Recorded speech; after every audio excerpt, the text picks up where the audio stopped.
Ya kita hanya berdoa mudah-mudahan hakimnya bisa objektif, bisa berlaku adil, bisa melihat data-data sesuai dengan fakta yang ada di lapangan dan bisa memutuskan sesuai dengan norma keadilan yang ada.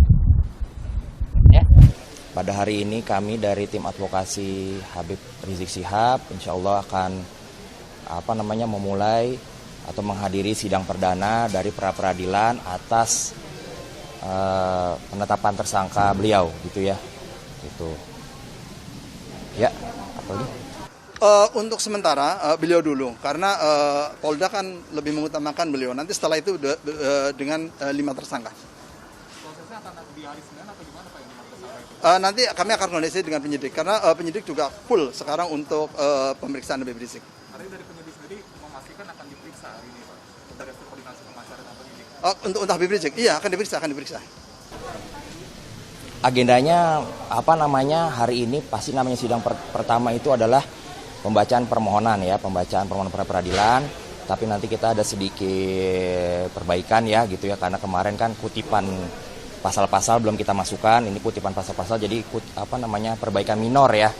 Gitu yang kita masukkan hari ini gitu kan. Nah, begitu. Dan sekarang kita masih menunggu juga teman-teman kuasa hukum lain gitu ya, dari Pak Alam Sahanafia, dari kantor hukum Pak Mahendra Data, dan lain-lain gitu ya.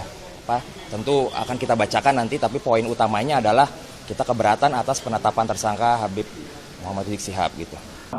Dengan ini pemohon mengajukan permohonan pra peradilan kepada 1. Penyidik perkara laporan polisi nomor .2 LP garing 1304 garing XI garing Yan .2.5 garing 2020 garing SPKT PMJ CQ Kepala Subdit Kamlek Ditreskrimum Kepolisian Daerah Metro Jaya CQ Direktorat Reserse Kriminal Umum Kepolisian Daerah Metro Jaya selanjutnya disebut sebagai termohon 1. 2. Kepala Kepolisian Daerah Metro Jaya atau Kapolda Metro Jaya selanjutnya disebut termohon 2. 3. Kepala Kepolisian Republik Indonesia atau Kapolri disebut sebagai termohon 3. Termohon 1, termohon 2, dan termohon 3 secara bersama-sama disebut sebagai para termohon. Adapun alasan-alasan pemohon mengajukan permohonan pra peradilan tersebut adalah sebagai berikut. 1. Dasar hukum permohonan pra peradilan bahwa Magna Carta adalah piagam yang dikeluarkan di Inggris pada tanggal 15 Juni. Kuasa hukum minta polisi bawa saksi yang terhasut Habib Rizik. Permohonan pra-peradilan untuk tersangka Rizik Syihab dalam kasus kerumunan di Petamburan ini, Medop. Tadi kami sempat konfirmasi kepada pihak kuasa hukum sebelum persidangan. Mereka sebenarnya enggan menyebut apa-apa saja berkas ataupun dokumen yang akan dibawa atau digelar dalam persidangan pra-peradilan kali ini. Tapi pihaknya ini memastikan bahwa selama ini sudah menyiapkan berkas tersebut dan juga sudah dilengkapi berkasnya sesuai dengan pasal-pasal yang ingin mereka gugat, yang mereka nilai tidak tepat dalam penetapan Rizik Syihab ini sebagai tersangka. Gitu, Medop. Kemudian kalau untuk materi dalam sidang pra-peradilan kali ini adalah pihak dari kuasa hukum Rizik Syihab ini merasa keberatan dengan penetapan tersangka atas Rizik Syihab yang dilakukan oleh kepolisian.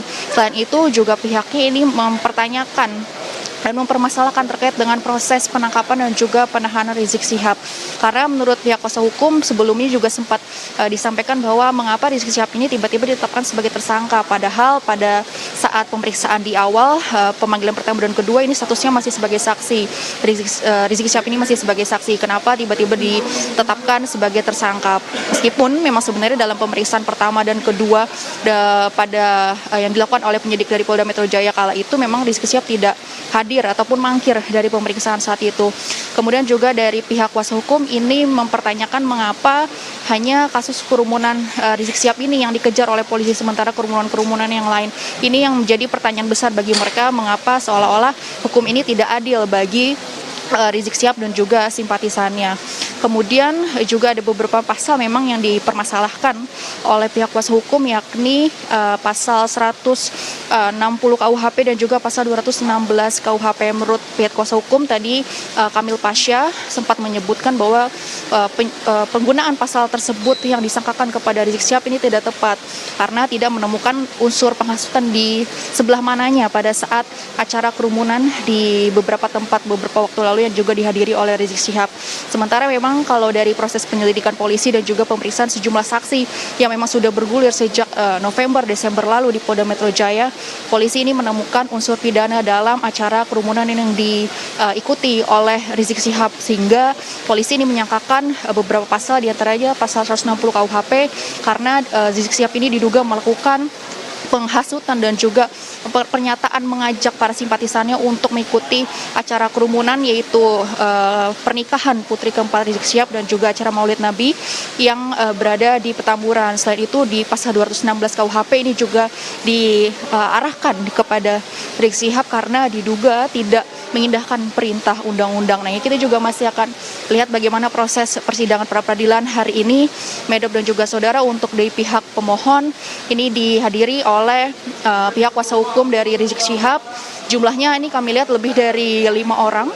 Kemudian juga sebagai pihak termohon ini dari perwakilan kepolisian, karena kita tahu pihak tergugat dalam proses pra-peradilan kali ini adalah pihak penyidik dari Polda Metro Jaya, yaitu khususnya yang ada di unit Ditreskrimum Polda Metro Jaya.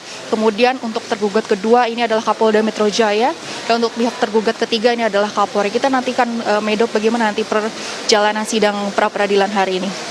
Medop. Rizik tidak hadir, Aulia, untuk mengikuti sidang perdana pra-peradilannya di Pengadilan Negeri Jakarta Selatan. Apa alasan dari kuasa hukum? Iya, tadi kami sempat konfirmasi apakah Rizik Syihab ini akan hadir di persidangan pra-peradilan ini atau tidak, tapi pihak kuasa hukum ini memastikan tidak. Rizik Syihab ini tidak bisa hadir dalam persidangan pra-peradilan hari ini karena alasan adanya bersamaan ada agenda pemeriksaan yang harus dihadiri oleh Rizik Syihab di Polda Metro Jaya. Tadi juga sempat dikatakan oleh kuasa hukum Rizik yang lainnya, yakni Aziz Yanuar. Pihaknya juga sama menyatakan bahwa tidak bisa hadir di sidang pra-peradilan kali ini karena harus menghadiri pemeriksaan yang ada di Polda Metro Jaya. Oleh karena itu, untuk di sidang pra-peradilan hari ini hanya dihadiri oleh perwakilan kuasa hukumnya, ada Kamil Pasha, kemudian Mahendra Data, Alamsyah, dan juga yang lain-lainnya.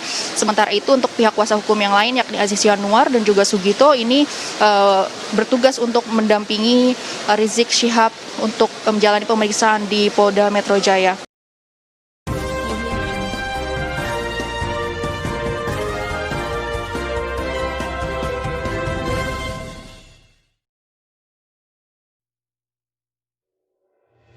Habib Rizik menjadi tersangka penghasutan dalam kasus kerumunan di Petamburan.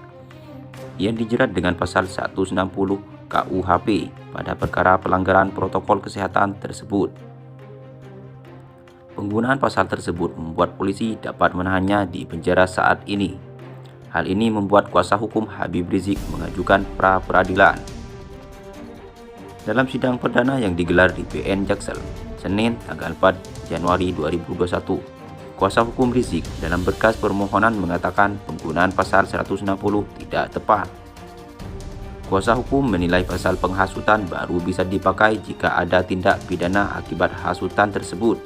Hal itu berdasarkan putusan Mahkamah Konstitusi nomor 7/PUU-7/2009. Maka itu dalam berkas permohonan yang salah satunya dibacakan oleh Kamil Pasha itu, Rizik meminta agar polisi menghadirkan saksi yang terhasut oleh omongan Rizik dan melakukan tindak pidana. Tidak hanya itu, kasus pidana tersebut juga harus berkekuatan hukum tetap. Bahwa dengan ini kami juga mensomer termohon penyidik Polda Metro Jaya agar menghadirkan bukti-bukti material tersebut dalam pembuktian sidang pra-peradilan aku. Bahwa kami juga mensomer termohon untuk menghadirkan BAP atas saksi-saksi yang menyatakan dirinya telah terhasut oleh pemohon, kata kuasa hukum Rizik. Kuasa hukum Rizik mengatakan jika hal itu tidak bisa dipenuhi, maka penetapan tersangka kliennya tidak sah. Selain itu, pasal 160 menurut kuasa hukum juga tidak pernah ada dalam penyelidikan. Pasal itu baru muncul pada penyidikan. Hal itu juga memunculkan kecurigaan. Terkait pasal 93 JU, pasal 9 UU kekarantinaan kesehatan, kuasa hukum Rizik juga menyangkal. Menurut mereka, pasal itu juga tidak bisa dipakai karena pemerintah tidak pernah menetapkan karantina wilayah dan karantina kesehatan yang diakibatkan oleh Rizik. bahwa berdasarkan uraian di atas sudah sepatutnya Hakim Pra-Peradilan Pengadilan Negeri Jaksel untuk menyatakan surat perintah penyidikan nomor 2 SP sidik garing 4604 garing 11 garing 2020 garing Ditreskrimum tanggal 26 November 2020 dan surat perintah penyidikan nomor 2 SP sidik garing 4735 garing 12 garing 2020 garing Ditreskrimum tanggal 9 Desember 2020 adalah tidak sah dan tidak berdasar atas hukum, dan oleh karenanya penetapan aku tidak mempunyai kekuatan mengikat, kata kuasa hukum Rizik. Sidang pra-peradilan dihadiri oleh pihak termohon. Sidang dipimpin oleh Hakim Tunggal Ahmad Sahyuti. Kemudian juga dari pihak kuasa hukum ini mempertanyakan mengapa hanya kasus kerumunan Rizik Syihab ini yang dikejar oleh polisi, sementara kerumunan-kerumunan yang lain. Ini yang menjadi pertanyaan besar bagi mereka, mengapa seolah-olah hukum ini tidak adil bagi Rizik Syihab dan juga simpatisannya. Kemudian juga ada beberapa pasal memang yang dipermasalahkan oleh pihak kuasa hukum, yakni pasal 160 KUHP dan juga pasal 216 KUHP. Menurut pihak kuasa hukum tadi Kamil Pasha sempat menyebutkan bahwa penggunaan pasal tersebut yang disangkakan kepada Rizik Syihab ini tidak tepat karena tidak menemukan unsur penghasutan di sebelah mananya pada saat acara kerumunan di beberapa tempat beberapa waktu lalu yang juga dihadiri oleh Rizik Syihab.